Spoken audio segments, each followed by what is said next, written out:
राहणार आहे कारण राष्ट्रवादीकडून दावा केला जातो यड्रावकर गटाचे उमेदवार हे आमचेच उमेदवार आहेत आणि शिंदे गटाकडून देखील दावा केला जातो यड्रावकर गट राजश्री शाहू विकास आघाडीला राष्ट्रवादी पक्ष आणि शिवसेना या दोन्ही गटाने राजश्री शाहू विकास आघाडीला पाठिंबा दिलेला होता.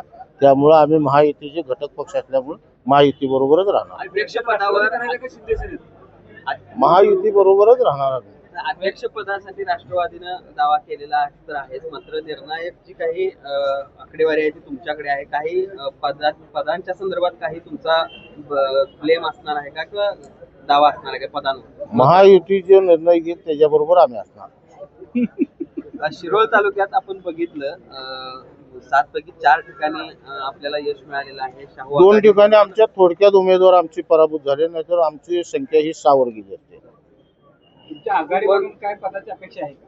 आघाडी म्हणून पदाची काय अपेक्षा? निश्चितपणे आम्हाला सुद्धा वाटतं जिल्हा परिषद अध्यक्ष आमचा राजश्री शाहू आघाडीचा असावा, पण ही महायुतीचा घटक पक्ष असल्यामुळे महायुती जो निर्णय घेईल त्याच्याबरोबर आम्ही राहू.